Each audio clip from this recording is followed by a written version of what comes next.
Welcome to Think Big with Dan and Qasim. Join hosts Dan Melnick and Qasim Masood as they explore big ideas, limitless possibilities, and engage with visionaries, entrepreneurs, and thought leaders who dare to dream big, get inspired, motivated, and find practical tips for personal growth. Think big, dream bigger, and ignite your potential. Welcome to the Think Big with Dan and Qasim. Today, our guest is Crable. William, how are you doing today? I'm doing great. How are you, Qasim? I'm good, thank you. So, William, let me know where you live and what you do. Sure, yeah. So I am from New York originally. Recently moved to Austin, Texas with the other co-founders of my company, Happy Hopper. We met in college at Binghamton University. And one of the things we noticed in our time in college was there really isn't a good, reliable source for finding happy hours, brunch deals, restaurant specials, at least not something that is location based. So it was a dream of ours to work on this several years ago. Pandemic kind of slowed the food and beverage industry down, but it did also give us the opportunity to work for ourselves and, in Dom's case, get some money and experience working in the insurance industry to kind of give us a nest egg to feel comfortable to start our own company, which we did last January. So that's exciting. In fact, I have two more partners, Dan and Effie. Effie is from New York and Dan is in Austin. So we are covering the both of these areas. That's awesome. All right. So let me know, what are your core responsibilities in the company right now? Which things you are handling? Because I know founders may wear a lot of hats, but yeah. So what hats you are wearing? Yep, absolutely. So biggest hat is strategic partnerships right now. We're very comfortable with where the app is in terms of its development, its ability to support a large user base. We're on pace for 30,000 MAUs this month. Last month, we had around 20,000. So we've basically been on a pace of doubling our growth every single month with, our outreach efforts. Up to this point, it's been completely bootstrapped. We haven't spent a dime on advertising. We've been able to keep our costs low. We've accepted no salary from the company and just reinvested everything we've made just back into it. So it's been very exciting for that. And the next step, like I mentioned, is partnerships. None of us really had a lot of experience in the food and bev industry coming into this. So for the last couple months, I've been going to as many trade shows, getting as much experience networking and learning about the industry as possible, see who I can meet, see who's a natural fit to work with us, find people who we want to promote and want to promote us organically. Because if I get my network to meet your network, it's just incredible the opportunities that the people I know and the people you know, that overlapping Venn diagram can make. Yeah, that's great. That's great. So you are not spending anything on the marketing and you're not spending anything on the growth, maybe on ads, you are not spending on ads. So how you are getting the growth, how you're managing this? Yeah, so it's pretty exciting. We've been able to build everything just from getting a basic and now advanced understanding of search engine optimization. We've been able to structure our website in a way that's readable and promotable for Google. Right now, we're up to 50,000 pages we have indexed. 50,000 ways you can discover us, from restaurants to blogs to even our just main search page, all just through the main search engines, Google, Bing, etc. That's a clever and that's a good way. Yeah, got it. Awesome. So, William, in terms of your marketing, obviously, even if you are not spending anything on the ads, you must be doing something. So, how you are managing your marketing, because this will be online and offline both. I'm not sure if this is a mix and merge, but if this is a mix and merge, then how you are managing the online and offline part? Yeah, sure. So we do have plans to spend on ads soon. None of us have a marketing background either. So it's another one of the many hats, like you mentioned, we kind of have to pick up on the fly. So we've just been starting to do some basic tests with learning Google ads, Instagram, Facebook, Meta ads. We even considered doing some Reddit ads. A lot of different avenues give you a starting budget to, say you spend $500, they give you $500 in ad credits. So we're kind of learning how to best deploy that. And then that'll be our first foray into these different channels. I'm sure it'll cost a lot more than just that starting budget to get the right idea of which is going to be the best marketing channel for us. But we figured it's a good way to start across the board and kind of get some value. Makes sense.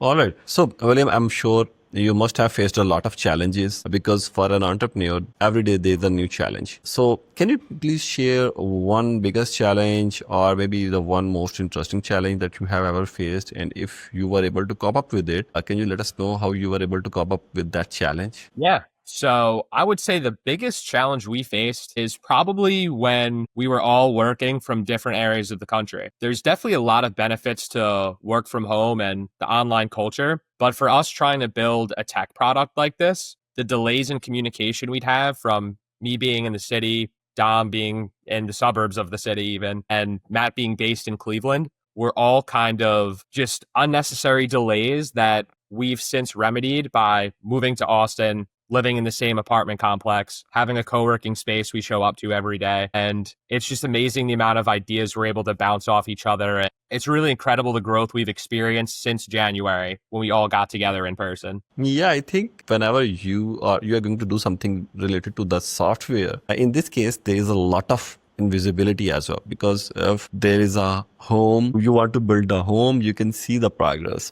But for in case of a software, there's a possibility that whole software is just in front of you, but it's not working. So yeah, these things are most of the time whenever you are dealing with the softwares. Awesome. So, and I believe you found a really good solution over communication, being at the same place. And yeah, that's one of the great things that this will be going to almost not reduce, but will remove the communication gap. Well, that's great. That's great. Awesome. So what do you think what you are going to do in next 6 months? Because still, I think you are at the startup, you are still in initial processes, and but there's a possibility that your processes are changing way too fast. Maybe, I'm not sure, because sometimes initially you change things a lot. So, but yeah, after the next 6 months, where do you see your company? It's a great question. It's something I've thought about a lot, actually. I guess I'll just start with what I know for sure, which is we're going to be exhibiting at the Texas Restaurant Show for the first time. Been attending a lot of shows, kind of getting as much experience, meeting new people and spending time talking for 10 hours a day for 4 days straight in order to prepare for being able to explain my product, our happy hour app to other people as if, there's someone off the street that has no idea about it, because they are. I believe you are in very difficult industry. I believe so. I'm not sure exactly. I'm not sure. Obviously, you must have more analysis in front of you. But in this industry, a lot of research is involved.